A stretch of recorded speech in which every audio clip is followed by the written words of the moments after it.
I'm probably one of the biggest proponents of cannabis that never smokes it. Like silver, I believe that it is a threat to the generational debt-based debt and death Ponzi scheme in which we live in. I believe that cannabis is a gift from God, and that it is a direct threat to many of the industries that fund this debt and death paradigm.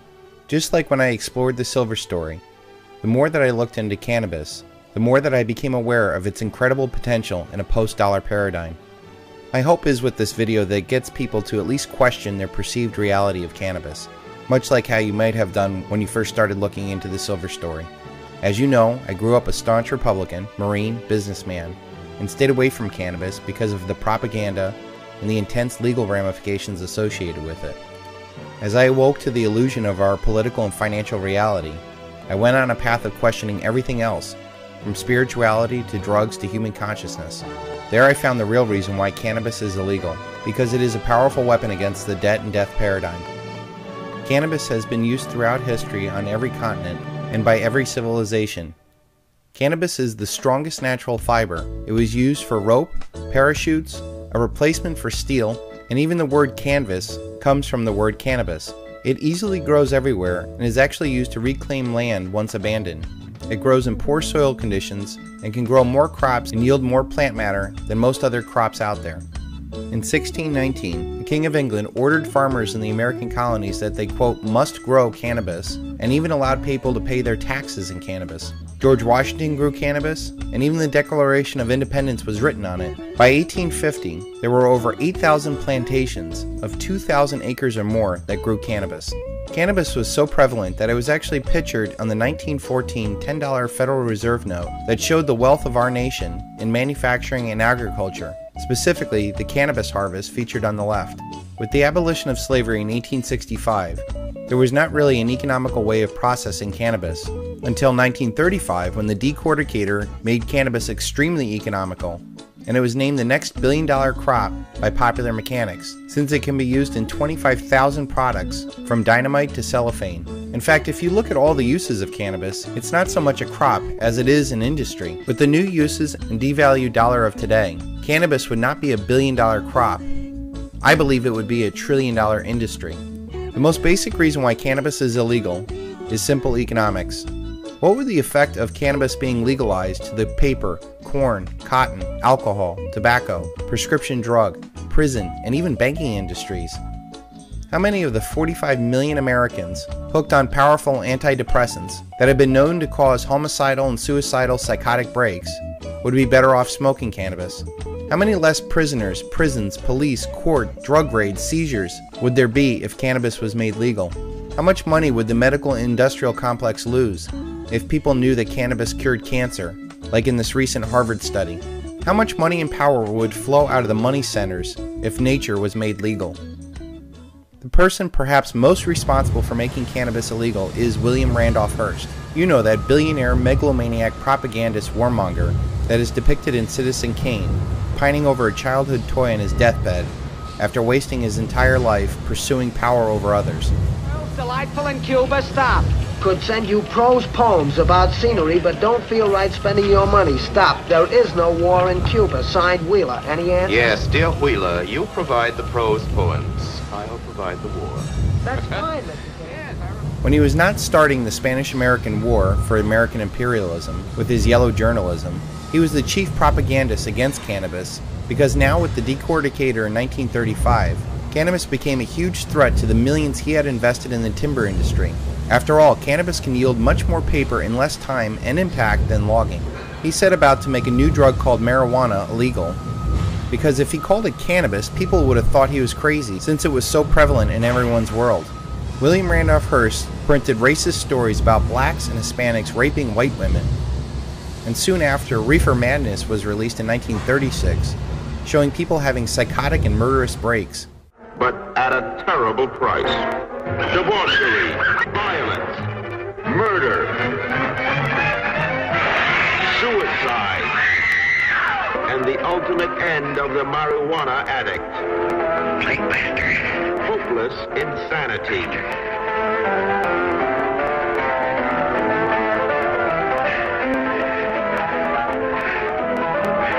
See this important bill now, before it is too late. Cannabis is so versatile that Henry Ford actually made a car out of hemp fiber that was lighter than steel and 10 times as strong. Here's a video of a man using an axe on the hemp car to demonstrate how strong it is. The magic ingredient is hemp. It's in the body panels, it's in the rear spoiler, and it's also been used in the manufacture of the seats. Take a look at the exterior of the house. This is hempcrete. It's a mixture of hemp, lime, and water. Henry Ford not only used hemp fiber to build the car, he even used hemp oil to fuel it. In fact, Rudolf Diesel, who invented the diesel engine, originally used hemp oil to power his car. Meanwhile, John D. Rockefeller was dumping gasoline into the Cuyahoga River because he had no use for gasoline, and it caused the river to burn. John D. Rockefeller immediately moved to have the gasoline engine become the standard of the auto industry because it served his industry over the farmers that would have benefited from the industrial use of hemp oil. Prohibition of alcohol lasted from 1919 to 1933. The federal government used it as a way to push its federal power on the states and created this huge bureaucracy to fight alcohol. When alcohol was made legal again, the government shifted to narcotics, and the number one on that list was cannabis, which accounts for over 80% of the, quote, illicit drug use. Harry Anslinger was the head of the newly created division of the Treasury Department called the Federal Bureau of Narcotics. He declared on this new drug called marijuana, saying, quote, "Reefer makes the darkies think they're as good as white men. Marijuana leads to pacifism and communist brainwashing. You smoke a joint and you're likely to kill your brother. Marijuana is the most violent causing drug in the history of mankind." So between racism and the false belief that it will make blacks pacified communist murderers, the marijuana tax passed in 1937 with little or no debate, and most congressmen didn't even know cannabis was included in this, since they called it marijuana. By making easily grown cannabis illegal, it also gave support to the centralized drug trade that the Anglo-American Empire runs, going all the way back to the British East Indian Company, the Opium Wars, and even today with Dick Grasso trying to get the FARC and Colombia to invest in the stock market, and HSBC laundering drug money even today. Things that cannot go on forever won't. After spending trillions of dollars over the next few decades on a failed drug war, we now have more prisoners in the prison industrial complex of America than Stalin ever had in his gulags. I believe that like the last Great Depression made alcohol legal, this next Greatest Depression will make nature legal once again with cannabis. If it was not a threat to power, then why on earth would they make it illegal? After all, there is not one death ever in thousands of years attributed to smoking cannabis. A councilman from Dearborn, Michigan is outraged over a 911 call. He wants to know why no charges have been filed against a police officer who admits to confiscating marijuana from suspects and then baking it in brownies.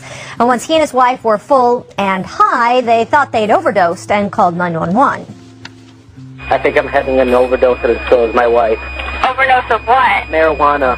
I don't know if it had something in it. Can you please send rescue?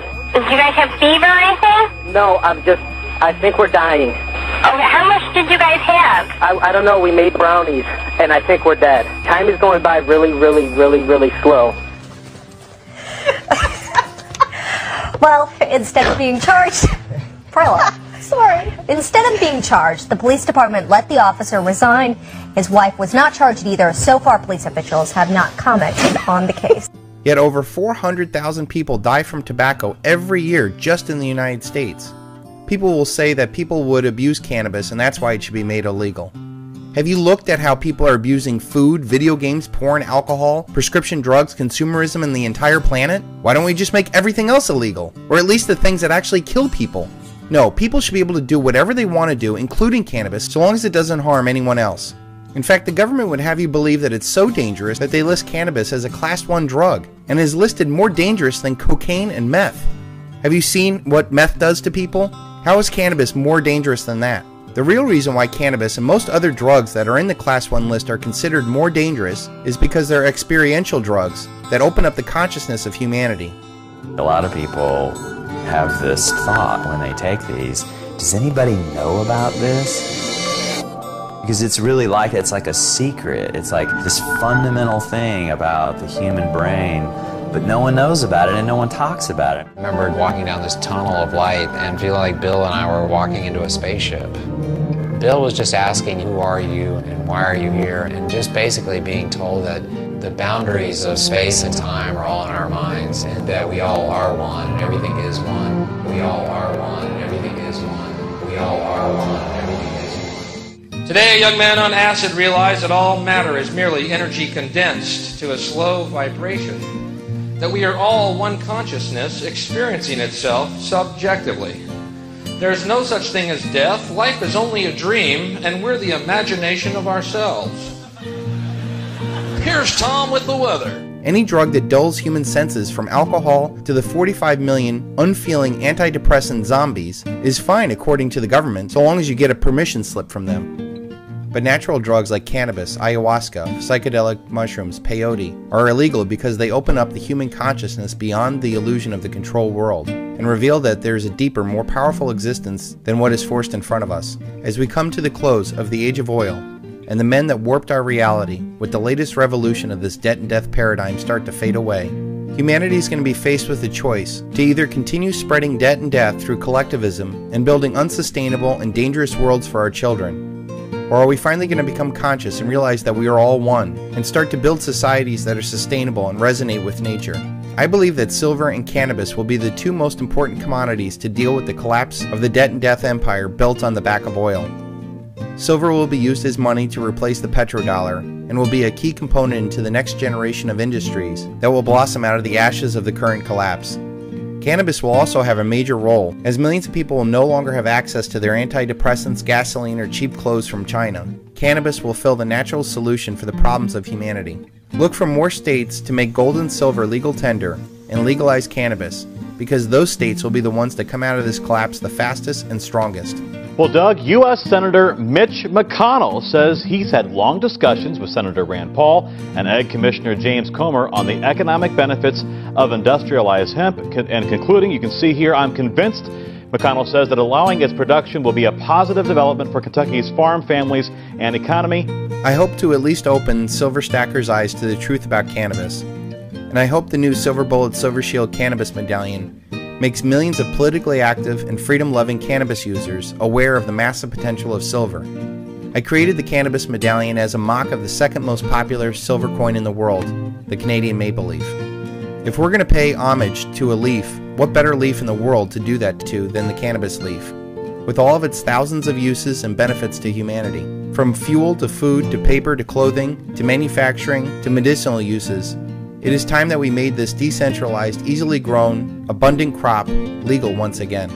The Silver Bullet Silver Shield Cannabis is expertly sculpted by our famed sculptress Heidi Wastweet to almost look like the Canadian maple leaf, except with some major changes. First, I replaced Canada with cannabis since their spelling is so similar, and then I used the outline of the maple leaf, but made it look like we restruck it with the cannabis leaf over it. We also changed the French saying of argent pur, which means pure silver, with the French phrase for legalized nature. After all, it is insane to think that we would take something that has so many obvious benefits away from humanity. The Silver Bullet Silver Shield Cannabis is finished off with Heidi Wastweet's initials HW on the bottom of the leaf. Please enjoy this and use it wisely.